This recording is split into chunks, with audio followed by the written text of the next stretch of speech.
I have a couple of questions that were submitted that I can just answer unless someone has a question. If they want to just say me in the chat, then that way I can answer your questions specifically. But if not, what I might just go ahead and get started with is one of the questions that, and this is a common question I get all the time, is about what water should I drink?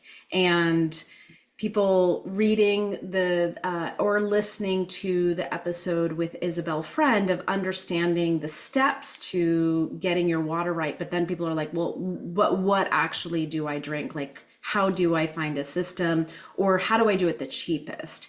And so I just want to talk through a couple of options for people so that you can understand that if you have, no money to invest in water versus, unlimited funds, there's something at every level of kind of from a financial perspective. And so obviously Isabel talked about foraging water or getting water from a spring, which is cheap and maybe not easy, but definitely one way that you can get water that has everything that you need already done to it because it's naturally coming from a spring, right? So that's a free option that has everything in the water done already.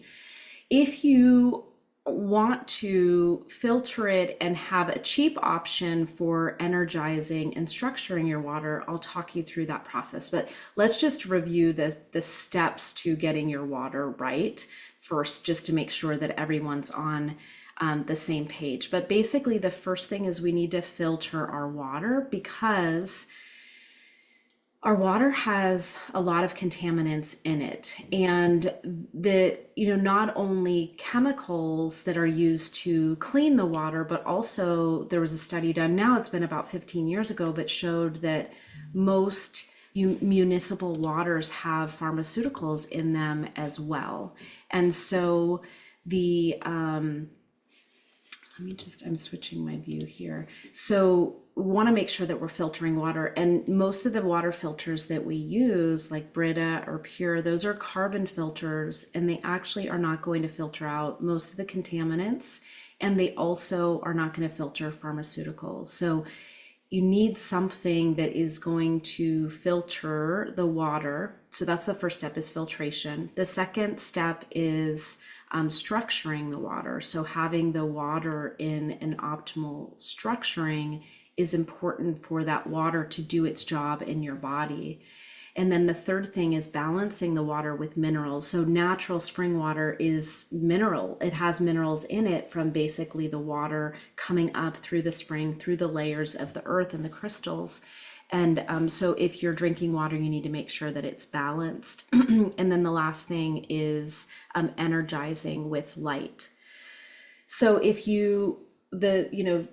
the fresh spring water is like a cheap version or a free version that has all of that. But then if you were going to filter, energize, and structure your water in the cheapest way possible, like just the cheapest way to get this like process would be to use reverse osmosis.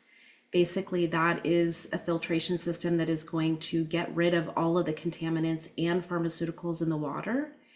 And then you would add a pinch of salt or a mineral supplement. You could do either, is fine, but basically a pinch of high quality salt like Celtic salt or Himalayan sea salt. These are ways that you can, or Himalayan salt, sorry, you can basically add just a pinch of that salt to the water, and that will balance it. So you'll have the filtration with reverse osmosis, the pinch of salt to balance it. And then the cheapest way to structure and energize your water together is the analemma wand. And that is like $179. So reverse osmosis would probably cost you a couple $100, maybe $250 to $300, depending on the cheaper systems. That they go up to like almost $1,000. But basically you could get all of this done with a reverse osmosis system, and then the analemma wand, which is about $180. So that is like my kind of middle of the road. And then the options that do everything for you would be the Spring Aqua is the one system that kind of does all of the steps that you would need for your water, and it adds hydrogen to the water. And those can be they can be expensive. It's about, I think, $4,200 or something for the system, but that's a system that would do everything to your water. And so this is just a question that I get asked over and over again. And so I wanted to give that in terms of the examples of, and if you don't want to buy a reverse osmosis system, sometimes at Whole Foods, they have water, reverse osmosis water. So you could do that, just purchase that and then use an analemma wand to structure it and add a pinch of salt for minerals. So that was what I wanted to cover first. I see that there are people on the call. So if someone has a question that they want to ask, please either pop me or your question, just like me, so that I can call on you, or your question in the chat so that way I can, and if you're driving, just raise your hand, we can see you if you have a question there. So I know you had one, but you were taking time to think about it. Okay, so here's a question. How do I know where to begin when it comes to these practices? I'm not sure if I should start with my water, the emotional practices, mindset, etc. Do I start with multiple at once or start one at a time? So this is a great question. And this is, I think, why it's overwhelming when you have cancer and you are looking at these, natural healing modalities. And it's like, what do I do? Because there's so many things you could do, right?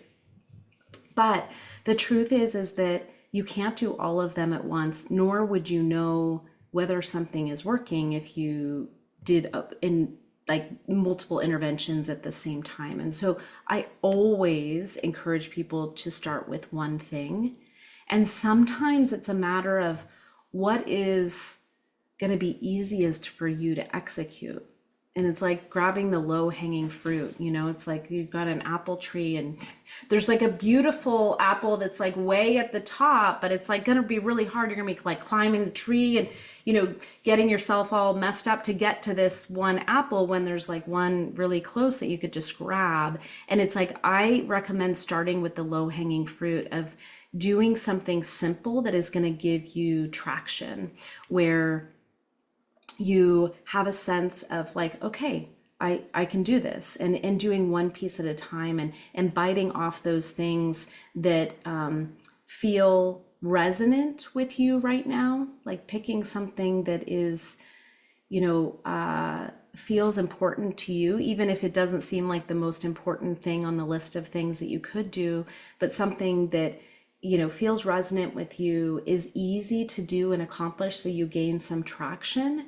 And then also is something that is accessible, right? So there's so many things, but there's a lot of things that may cost money, that if you could just start by doing something that will give you some traction that is easy to do, that would be what I would start with. And this leads actually to another question, which is like, well, how do I find what caused my cancer, right? So what is the root cause of my cancer, and I need to address that thing, right? And so sometimes people can get paralyzed because they are like, if I don't, do the one thing that caused my cancer, then I'm missing it, and doing these other things are a distraction. But the one thing that I'll tell you is that your cancer wasn't caused by one thing. So cancer like 100 years ago, cancer was a rare occurrence. And now we live in a world where in 2024, 1 in 2 men will get cancer in their lifetime, and 1 in 3 women will have cancer in their lifetime. So it's basically epidemic now. And this is because cancer is a result of modern industrialized society, and that we are living in a toxic environment, both from physical toxins in our environment, from glyphosate in the soil to the 5G and EMFs, non-native EMFs affecting our bodies physically, but then also emotional toxins. So you just have to turn on the news to see what we're bombarded with fear and anger and all of these things that are emotional toxins, and then also mental toxins, the things that are projected as well. And so there are so many different toxins in our environment in modern industrialized society. And then on top of that, we've disconnected ourselves from nature, which we are human beings living on planet Earth, and we are designed to have inputs from our natural environment, like the sun, like the earth, like other human beings and connection. And so this combination of having these toxins and then being disconnected from actually what nourishes us, it puts us in this imbalance of holding more toxins in our body than we're detoxifying. And cancer is really just treating cancer, and healing cancer is about shifting that balance to detoxify the toxins. And that means detoxifying on every level: mental, emotional, spiritual, physical. And so you cannot lose by starting with any of these things, because we're looking at making progress to becoming whole. And that is really, like, there are so many things encompassed in that, that don't worry about doing the wrong thing. Just starting somewhere is going to gain you traction. And then once you get traction, then it's easier to take the next step. But I'll tell you, the first step is the hardest, and people feel overwhelmed. They feel like just it's a lost cause. There's just too much information. Everyone's saying something different. And so I just like always want to bring it back that there's so many different pieces that you're going to address over time. And your journey is going to be different than the person next to you. And where you start, it doesn't matter. But I do think the idea of implementing one strategy at a time is really important for a couple reasons. Number one is that it allows you to make progress, where I know just in my practice is new, my team is here on the call as well, and they'll tell you it's been like a little crazy because there's so many things to do when you start a new business, right, or new practice. But I know that when I'm doing 10 things at once, we're not going to be successful. So it's bringing that back in and doing one thing. So that's one reason that doing one thing at a time is important. But the other thing is assessing how you responded to that. Because the other thing I want you to know is that healing is individual. What I would recommend for you may be totally different than I would recommend for the person next to you. And so this is just recognizing that you want to be able to assess whether something has worked for you. And when you do one change at a time, you're better able to evaluate that. And so that's the second reason why it's really important to do one thing at a time. So another question here: do you have any recommendations on how to approach disagreements on what treatments I feel are right for me versus what my doctor or family members might think are right for me? I don't want to seem disrespectful, but I also don't want to go against what my intuition, or what feels right for my intuition. And so this is actually, this is when I see clients in consultation, this is one of the things that is front and center, is oftentimes people are seeing me because they're wanting to feel comfortable with their plan and in making decisions, treatment decisions, but there are multiple layers to this, right? So it could be that you don't trust your doctors. Like, some people are very mistrustful of the conventional system and worried, are these doctors just selling me something? So there's that piece of it. There's the flip side of that, where people think the doctors are gods and they're like just going to do anything the doctor says.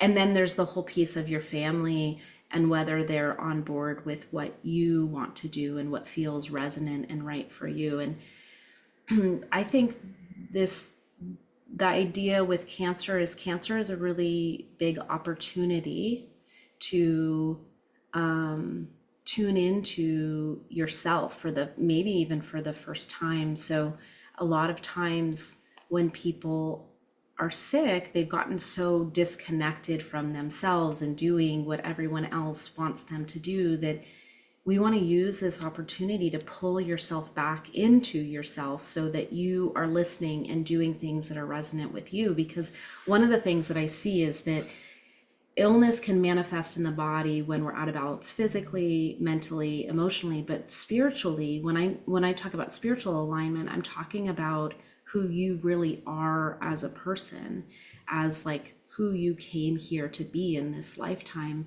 And when you disconnect from that because you're doing what your family wanted you to do, or whoever it was that when we're little, we're conditioned into a family, into a community, into a society, and we start to do things that are basically what that society community wants us to do, but not necessarily aligned with ourselves. And this is one of the things that can make us sick, is being misaligned with who we really are. And so recognizing that cancer is an opportunity for you to start to connect again with yourself. And so the first thing that I would say would be to, number one, find a doctor or a provider who is aligned with what feels right to you, and that don't just stick with a doctor if you feel like they're not aligned and they're not understanding you, because it's really important in that relationship that you feel safe, you feel like you're getting accurate information. And then the second piece is that setting boundaries with family members about, I know that you love me. And actually, I was just interviewed for a podcast, Laura Lummer's podcast, on Tuesday, and she was saying how when she was diagnosed for the second time with breast cancer, she said to her family, she said, I know you're afraid, but don't bring your fear to me. You can't bring your burdens and your worries to me. I need to focus on what's right for me. And so setting boundaries with family members, and some people you might just need to not talk to for a little bit because they just may disagree, and fundamentally it's not worth getting into. But basically you want to set boundaries with your loved ones so that you can make decisions that are true to you and not be guided to keep going down this path of doing what other people want you to do. Okay, so are there specific modalities you recommend starting with first to find and release the emotions or beliefs that may be affecting our health? So yeah, this is a good one. And actually, we've had a couple people on. So Will Hahn came on the podcast last week and talked about Psych K. Next week, I have Bradley Nelson, who's the founder of Emotion Code and Belief Code and Body Code. His episode will be released next Tuesday. But the good news is that there are quite a few different modalities that you can use. And I think that one is not better than another. I personally do think that subconscious work is easier and quicker than talk therapy, which is basically working on the conscious mind. So traditional talk therapy is where you're talking through the problems, and the idea is that through talking about it and processing it, it creates some healing. But my experience is that can take a long time and it can be traumatic. So re-traumatizing to go through some of these things that emotionally are traumatic that you want to release. And the beautiful thing is with subconscious work, you don't have to talk about it, you can release it from the subconscious. And so examples of subconscious emotional work are Emotion Code,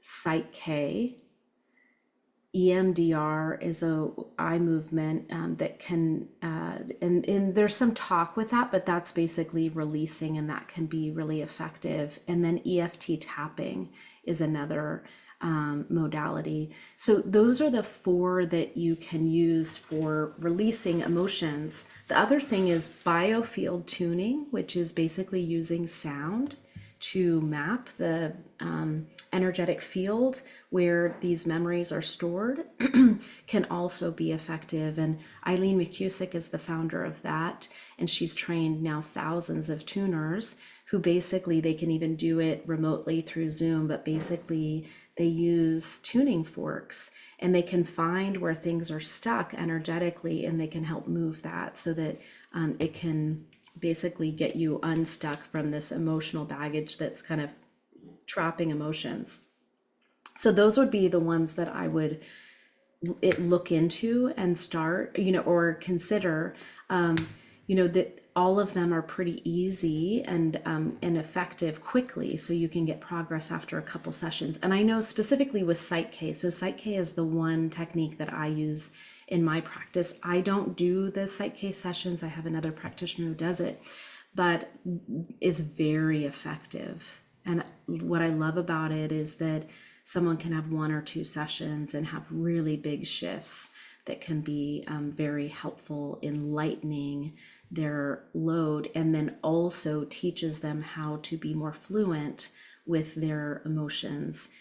Because one of the things that I've come to learn in understanding the connection between emotions and illness is that the past trauma is important, meaning it's important to address past trauma because that does affect our physical body.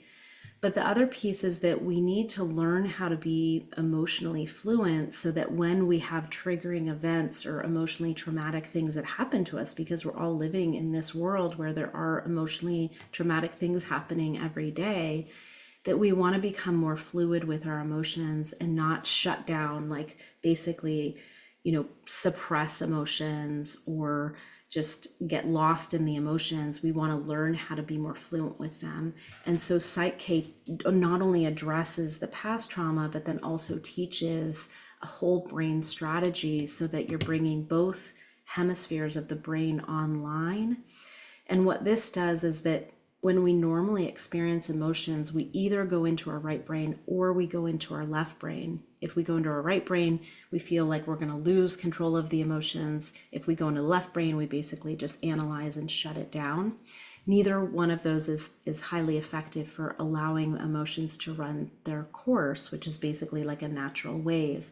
But when you activate both sides of the brain by activating the corpus callosum, what happens is that you can experience emotions in a much more grounded manner, and that you actually can then ride the wave and realizing, okay, it's going to crest, but then it's going to neutralize. And when you realize this about emotions, is it's just literally just energy running through you, and that if you ride the wave, it'll come back down to neutral. It's very empowering, because now when you experience an emotionally traumatic event, you can be with those emotions in a grounded way and not lose control or suppress them, and allow yourself to move through them in like a healthy way.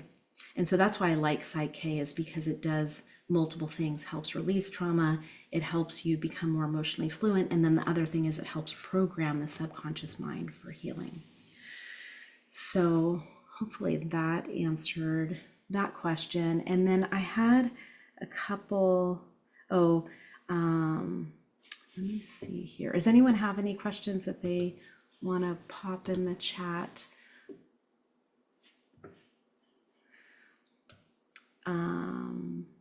Okay, so the other thing. I think Danya had a question. I'm going to unmute her. Okay. Oh, she's muted. Can you? Okay. I had a couple questions. People have talked to me about the RSO, which is like a derivative of the marijuana. I've had like 3 different people send me. Do you have any thoughts on taking that, or if it does help process cancer or help us? Yeah, so RSO oil is Rick Simpson oil, and it's very highly concentrated cannabis. And it can be, actually, there's a Facebook group.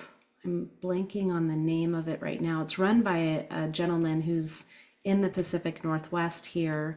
And they have a really nice forum, actually, where you can look up information about cannabis for Rick Simpson is like a specific, like, I don't know if it's patented or trademarked, but there's other ones that basically are high dose like that. So it doesn't have to just be RSO. It can be these other high dose cannabis. But basically, the thing that I would be cautious about with this, I think there's absolutely benefit to this, but specifically with breast cancer, there's some question about estrogen dominated breast cancers, that they can actually be worsened by using RSO or cannabis. And This is something that I dove into a little bit about a year ago, but then because there was just a lot of conflicting information and I was mostly interested in breast cancer, I have not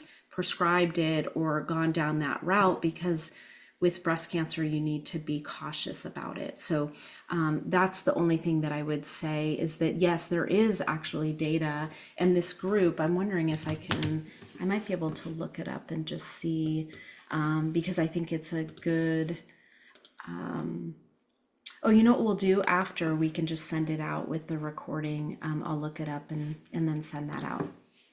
Does that answer your question? Yes.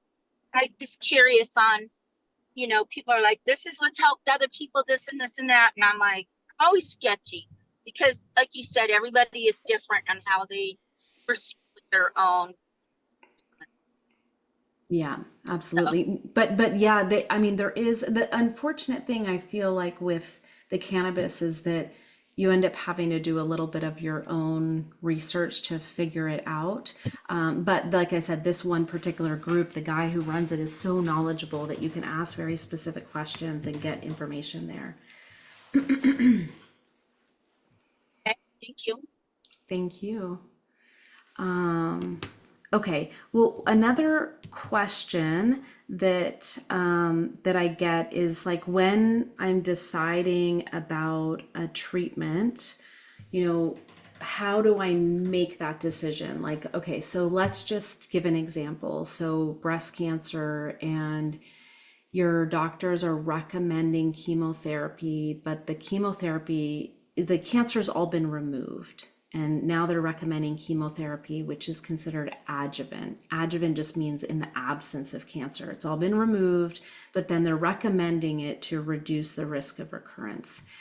And they're recommending a chemotherapy, or it could be anti-estrogen or something like that. And the question, or this is what I see a lot of people about, like one of the consults that I do is helping with treatment decisions.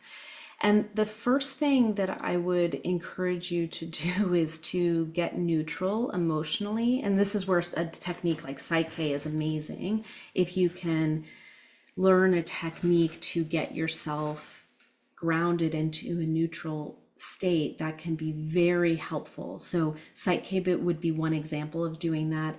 Another is you can use breathing tools. So I don't have it on me right now, but I use a Camuso breathing tool that is, basically gets me to breathe out more slowly than I breathe in. So the first thing is kind of calming yourself and to make sure you're not making decisions from this fear state.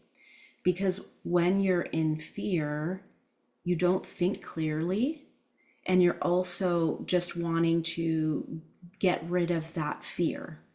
And so oftentimes the way that you can get rid of the fear is just be like, I'm just going to do the treatment because I'm too, like, this is just too uncomfortable for me. I'd rather just do it and then I don't have to worry about it. And actually, this is one of the things that I see is a lot of people make decisions to have treatment out of fear that if it came back, then they're going to kick themselves, for not having done what the doctors had said. Like that is, if the doctor said that I should do this, that is the right thing to do, and I'm going to kick myself later. And the one thing that I want to say is that the doctors are going to recommend a treatment just because it's in the protocol, right? So the protocol shows that there's some benefit to a treatment, so they're going to recommend the treatment. But your job is to look at, okay, what are the benefits? So when you go in to see the doctor, the things that you want to know is, what is the benefit of having this treatment? So if I don't do anything right now, what is my risk of the cancer coming back? And then if I do this treatment, what is my risk of coming back? Those are like two questions you need answers to in order to assess a treatment. You need to know, what if I do nothing right now? And what if I do the treatments? What is the risk of the cancer coming back for both of those? The second thing that you want to ask is, what are the side effects? Not only what are the short-term side effects, like what are the side effects that I would experience during this treatment, but what are the long-term potential complications that could happen as a result of this treatment? So those are the two questions that you want to ask about the side effects and complications. And then you don't want to make a decision at the appointment. I would say it's best to gather all the information and then tell them that you're going to think about it. And then when you're sitting with this information, you want to really think about this. So let's just use breast cancer chemotherapy. So let's say someone has a stage 1 breast cancer, but it has like some adverse features. They've had a lump, the tumor removed, and then chemotherapy is recommended. Well, the benefit of chemotherapy in most settings for breast cancer is like a 3 to 5% benefit. Okay, so this person would have, like, if they had a mastectomy and then basically, we're considering chemotherapy, their risk of recurrence is like 5% already. And then chemotherapy is just basically reducing that by 5%, but it was no, let's say 3%. So for a chemo, it's probably 3% benefit. So you're basically going from 5% to 98% chance of it, not coming back, right? So 95% without doing the chemotherapy, 98% with the chemotherapy. So the benefit is small.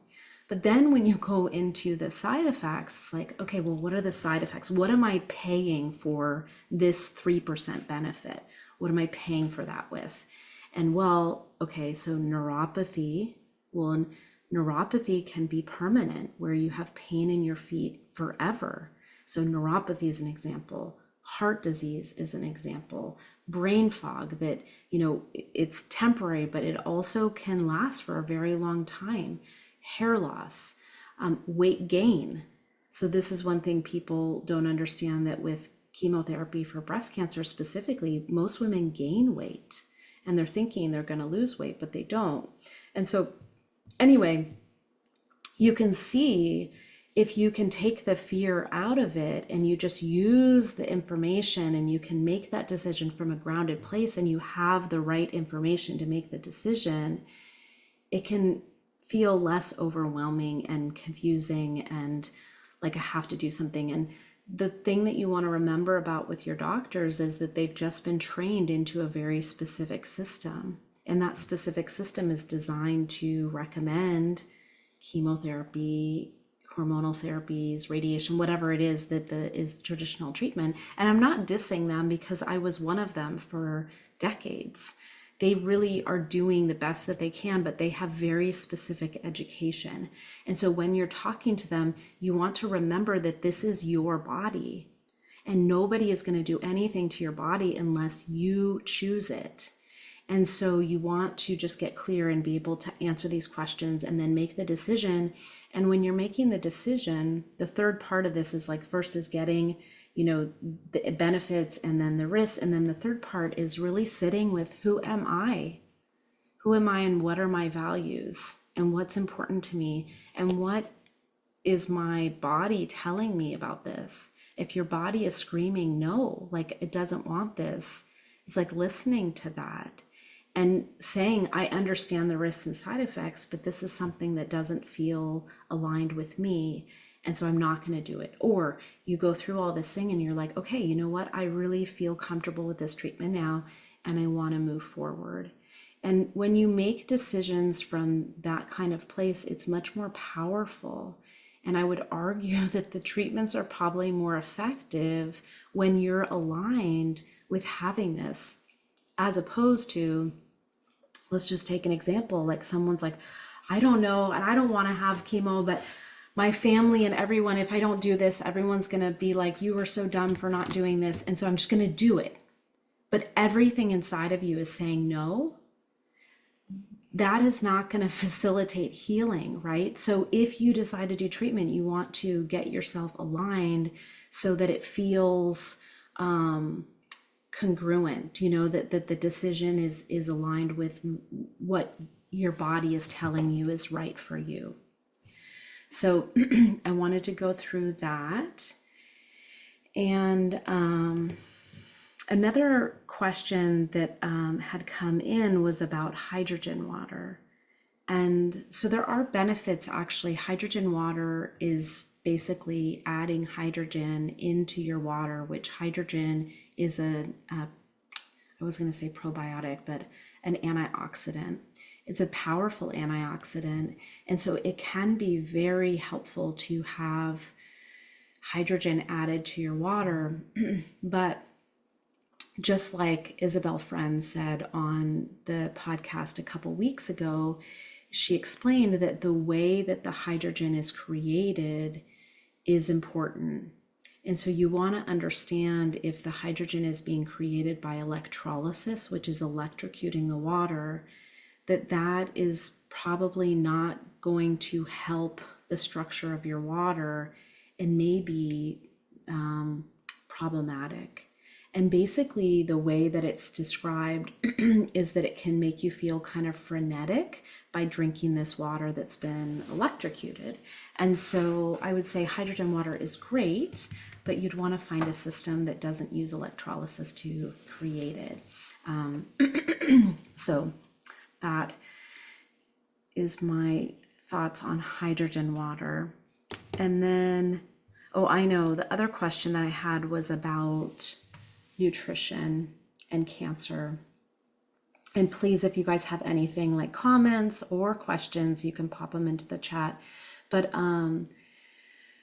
so nutrition is kind of confusing actually around cancer, because I feel like there are these schools of thought or camps, and one of them is the whole vegan plant-based, which I'm not opposed to being plant-based. Actually, I think it's quite a good thing to be eating nutrient dense foods like vegetables that are basically fueling your body with nourishing vitamins and antioxidants. But you don't have to go vegan for cancer per se. And the truth is that if you are doing just vegan, you want to be cautious about not having too many carbs that could be inflammatory in the body. And basically, the way that I've come to think about cancer is that cancer really is a metabolic condition. We've got dysfunction of the cells where, like the reasons I described before, we're, basically living in a toxic soup of an environment. And over time, if you're not detoxifying and, basically nourishing your cells with what they need, they start to lose their ability to function appropriately. And so basically cancer cells end up using a different kind of metabolism called fermentation. And so when we're healthy and our cells are working well, we're using our mitochondria to metabolize nutrients. But cancer cells, by definition, are using a different means of metabolism called fermentation. And fermentation can only use sugar as its primary fuel source.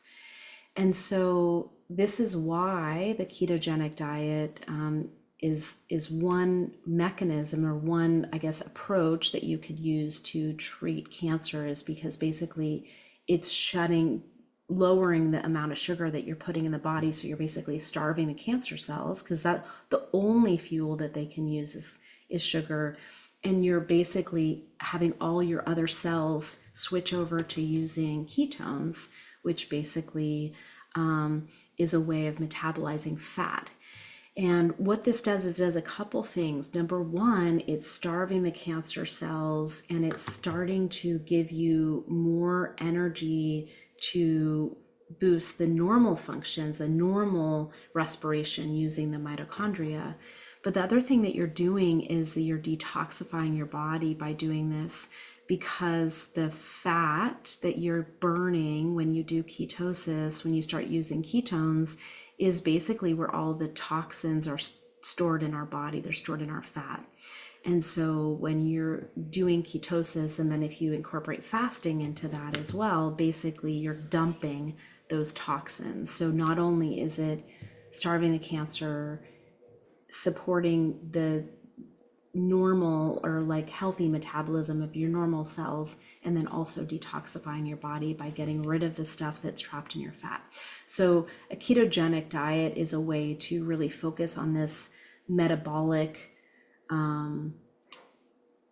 aspect of cancer that it just uses a different form of metabolism, and so we can target that.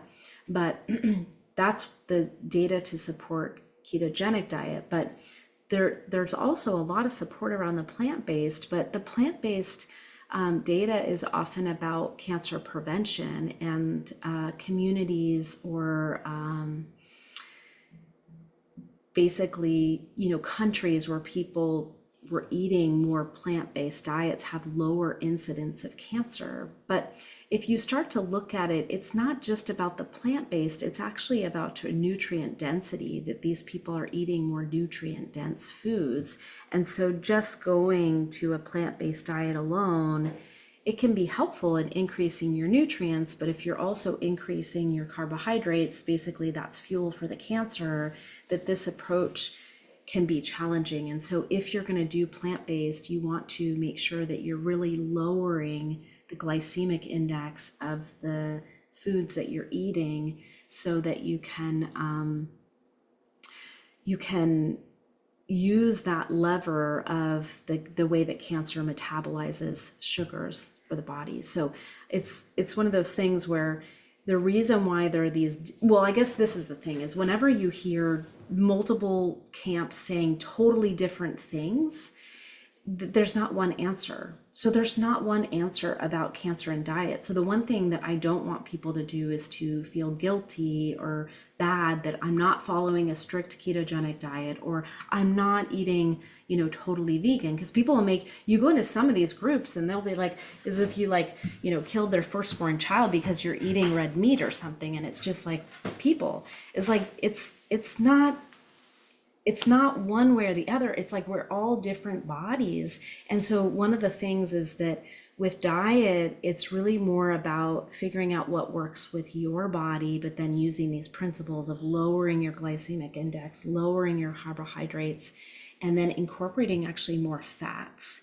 So the ketogenic diet is like the kind of extreme on this end of the spectrum. But even if you just started incorporating more healthy fats into your diet and lowering your carbohydrates, this helps with this, metabolism issue. But it also helps, one of the things that can affect the health of our cells is deuterium. And deuterium is an isotope of hydrogen. And we know hydrogen incorporates in with oxygen to make water, right? So H2O. But it turns out that deuterium incorporates into water as well. And this is what makes hard water. So people talk about having hard water, it leaves like marks, circles on the drain or marks on their car. That's deuterium rich water. That's water that has more deuterium in it. The average deuterium level is about 150 parts per million. But it turns out that one of the ways that deuterium gets into our cells is through carbohydrates. That deuterium incorporates into carbohydrates just like it incorporates into our water, and that can affect the functioning of our cells. And by doing a higher fat diet and lower carbohydrates, you actually are lowering deuterium levels, because deuterium can incorporate into the carbohydrates, but it can't incorporate into the fat. And so this is one way that you can pull that lever. Another way that you can lower deuterium is by drinking deuterium depleted water, which is like another approach to treating cancer that can be effective. So let me look and see if there's anything else. I see we've had a couple other people join. Does anyone who's recently joined have a question? You can pop it into the chat, or you can just unmute yourself and ask.